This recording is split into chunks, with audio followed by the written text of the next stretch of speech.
आज के सेट का फर्स्ट क्वेश्चन है कि वायुमंडलीय ऑक्सीजन के संपर्क को रोकने के लिए फास्फोरस को निम्नलिखित में से किस में संग्रहित किया जाता है? कहें तो रखा जाता है। फास्फोरस को किस में रखा जाता है?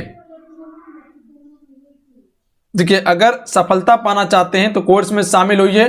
बिल्कुल सारे सिलेक्टेड चीज आपको दिया जाएगा, मिनिमम फी में सिलेक्टेड चीज दिया जाएगा। आप सभी जरूर कोर्स में शामिल होइए। तो देखिए, फास्फोरस को जो रखा जाता है फ्रेंड, वो पानी में रखा जाता है। ध्यान रखिएगा, किस में संग्रहित किया जाता है? पानी में किया जाता है। ऑप्शन में सी राइट आंसर रहेंगे। याद रखिएगा, सी राइट आंसर रहेंगे। अगला क्वेश्चन ये बन रहा है अपना क्वेश्चन नंबर 2। 1992 में ब्राजील में आयोजित पर्यावरण और विकास पर संयुक्त राष्ट्र सम्मेलन UNCED को किस रूप में जाना जाता है?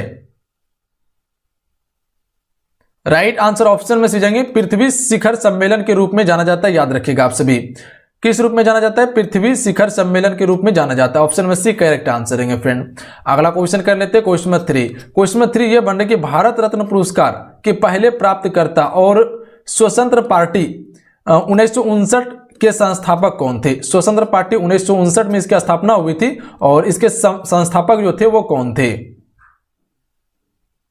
अगर सिंपल भाषा में कहा जाए कि भारत रत्न प्राप्तकर्ता कौन थे पहले, तो हम सभी कह सकते हैं सी राजगोपालाचारी थे। याद रखिएगा आप सभी।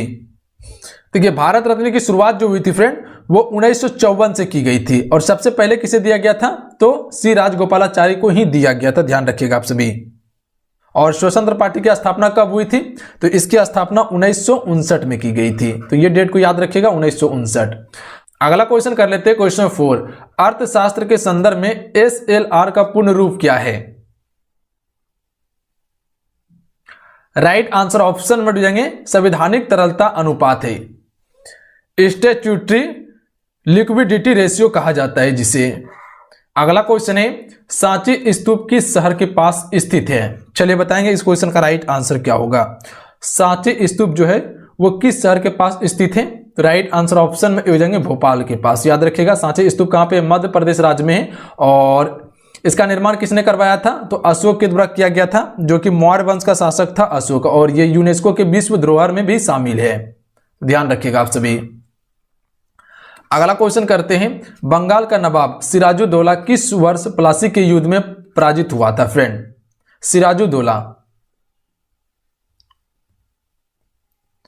Right answer option number C हो जाएंगे 1757 में। देखिए, प्लासी का युद्ध जो हुआ था ये कब हुआ था? 1757 में हुआ था और इसी युद्ध में सिराजुद्दौला का हार हुआ था। ध्यान रखिएगा आप सभी। और ये युद्ध किसके किसके बीच लड़ा गया था? तो रॉबर्ट क्लाइव और सिराजुद्दौला के बीच में लड़ा गया था। सिराजुद्दौला का हार हुआ था इस युद्ध में। बक्सर का युद्ध कब हुआ था? 1764 में। तो ये दो युद्ध जो है कि मोस्ट इंपॉर्टेंट युद्ध है।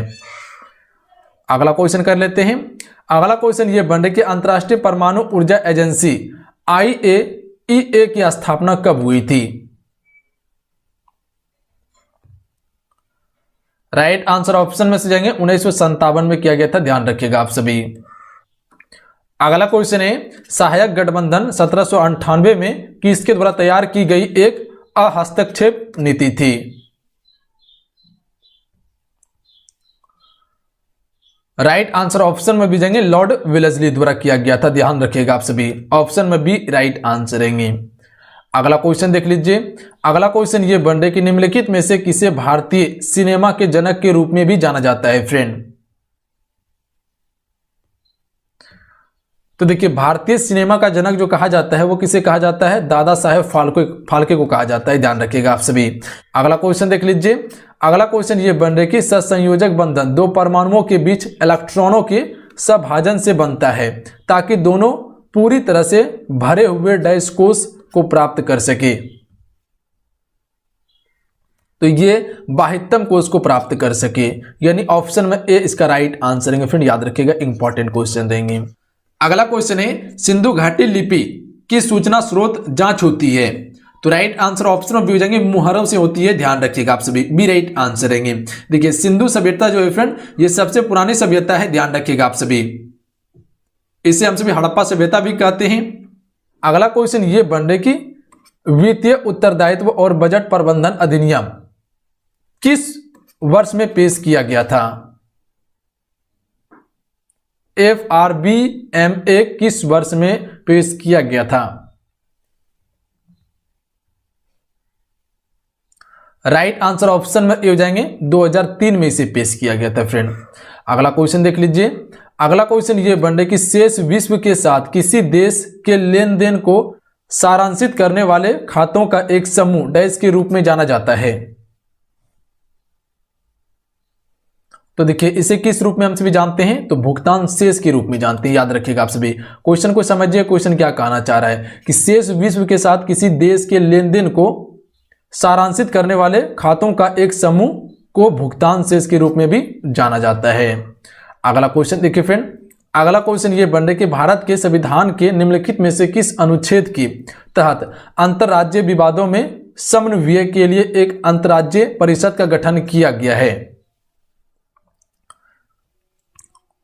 तो ये किस अनुच्छेद के तहत किया गया है? तो राइट आंसर ऑप्शन में डी जाएंगे अनुच्छेद 263 के तहत किया गया। याद रखिएगा आप सभी, ऑप्शन में डी राइट आंसर रहेंगे। क्वेश्चन को समझिए, क्वेश्चन क्या कहना चाह रहा है। भारत के संविधान के निम्नलिखित में से किस अनुच्छेद के तहत अंतर्राज्यीय विवादों में समन्वय के लिए एक अंतर्राज्यीय परिषद का गठन किया गया है? तो अनुच्छेद 263 के तहत। अगला क्वेश्चन देख लीजिए फ्रेंड। अगला क्वेश्चन ये बन रहा है कि रक्त एक प्रकार का उत्तक है। देखिए रक्त एक प्रकार का क्या है? तो ये संयोजिक उत्तक है। ऑप्शन में डी राइट आंसर रहेंगे। अगला क्वेश्चन कर लेते हैं। अगला क्वेश्चन ये बन रहा है कि एक अलग अनुशासन के रूप में माइक्रो इकोनॉमिक्स के संस्थापक पिता के रूप में किसे जाना जाता है? संस्थापक पिता के रूप में किसे जाना जाता है? Micro economics.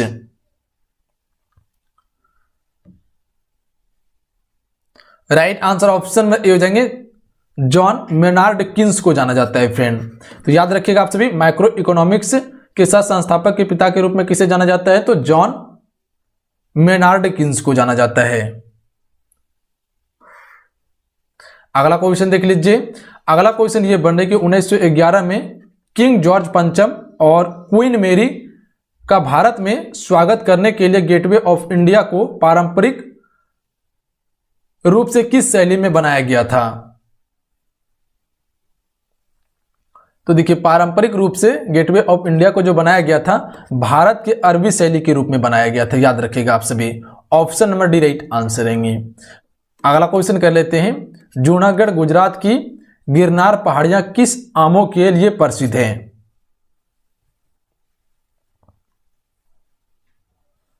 Right answer option में भेजेंगे केसर आमों के लिए प्रसिद्ध है। याद रखिएगा आप सभी। आइए अगला क्वेश्चन देख लेते हैं। अगला क्वेश्चन ये बन रहा है अपना कि प्रथम गोलमेज सम्मेलन कब शुरू हुआ था फ्रेंड? चलिए बताएंगे आप सभी, प्रथम गोलमेज सम्मेलन की शुरुआत कब हुई थी?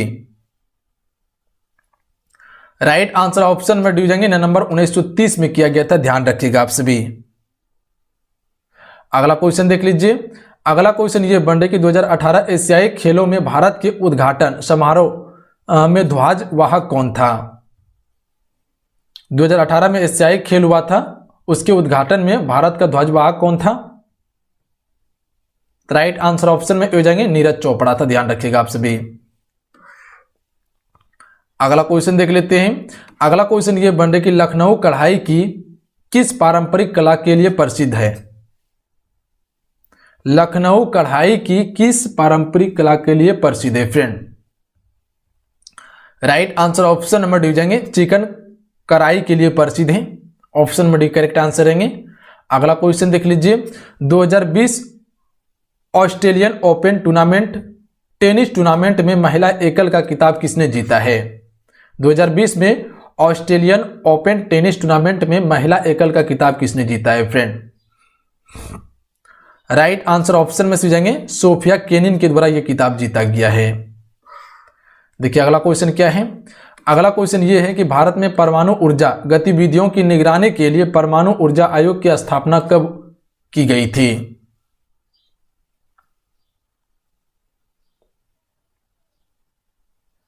राइट आंसर ऑप्शन में से जाएंगे अगस्त 1948 को किया गया था। फिर याद रखिएगा कब किया गया था?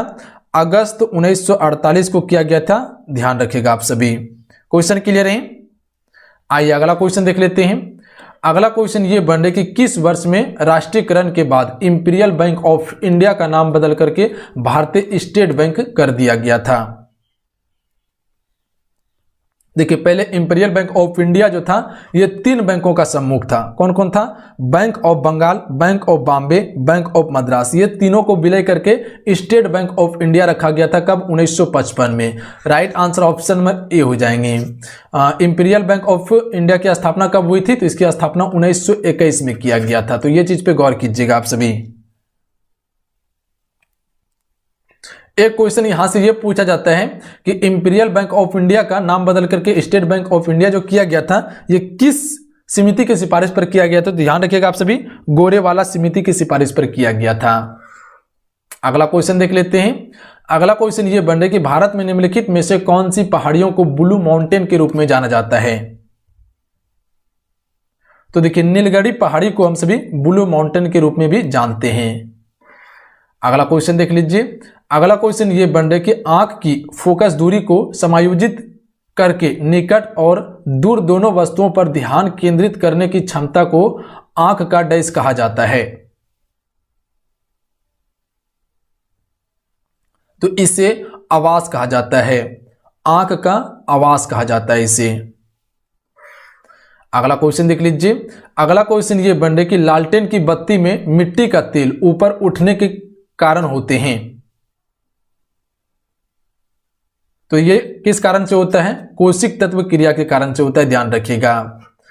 लालटेन की बत्ती में जो मिट्टी का तेल ऊपर उठता है और जलता है लालटेन, तो ये किस क्रिया पर कार्य करता है? तो कोशिक तत्व क्रिया पर कार्य करता है।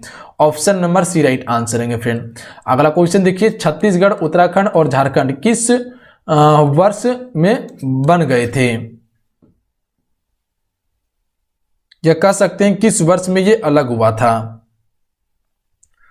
तो देखिए छत्तीसगढ़ जो अलग हुआ था ये एमपी मध्य प्रदेश से हुआ था। उत्तराखंड जो अलग हुआ था ये यूपी से अलग हुआ था, उत्तर प्रदेश से। और झारखंड बिहार से अलग हुआ था। ये कब हुआ था?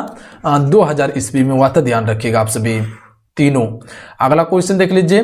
किसानों की त्वचा को कीटनाशकों से बचाने के लिए एक सामयिक जेल किसके द्वारा विकसित किया गया है?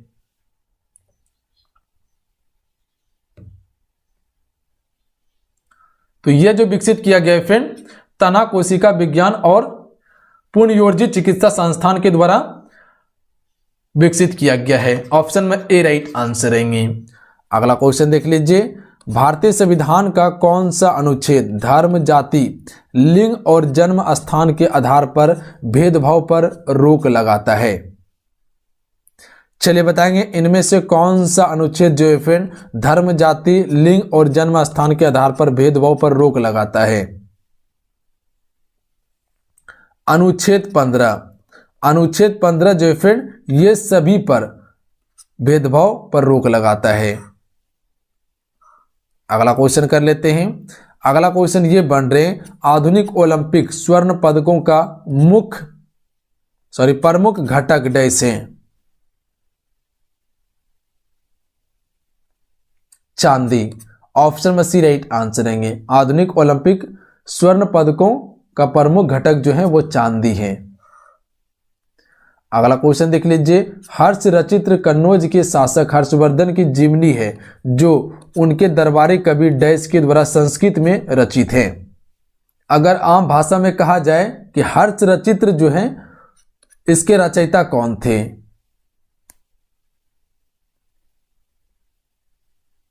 राइट आंसर ऑप्शन में भी हो जाएंगे बाणभट्ट। बाणभट्ट के द्वारा फ्रेंड हर्ष रचित्र पुस्तक के रचयिता थे जो कि हर्षवर्धन की जीवनी थी। अगला क्वेश्चन देख लीजिए। अगला क्वेश्चन ये बन रहे कि डैश एक्सपेंशन गर्मियों के दौरान एफिल टावर को लंबा बनाता है? तो ये कौन बनाता है? थर्मल बनाता है। बी राइट आंसर रहेंगे। अगला क्वेश्चन देख लीजिए। बिरजा मंदिर, रानी मंदिर, समलेश्वरी मंदिर ये सभी डैश में स्थित हैं। ये सभी मंदिर किस राज्य में स्थित है फ्रेंड? तो देखिए ये सभी जितने भी मंदिर हैं ये सभी उड़ीसा राज्य में हैं। ऑप्शन में बी राइट आंसर रहेंगे। ध्यान रखिएगा आप सभी, बिरजा मंदिर, रानी मंदिर और समलेश्वरी मंदिर ये सभी जो है वो उड़ीसा राज्य में हैं। अगला क्वेश्चन है क्वेश्चन नंबर 35। क्वेश्चन नंबर 35 ये बन रहा है कि 4वीं शताब्दी ईसा पूर्व में मगध की राजधानी को डैश में स्थानांतरित कर दिया गया था।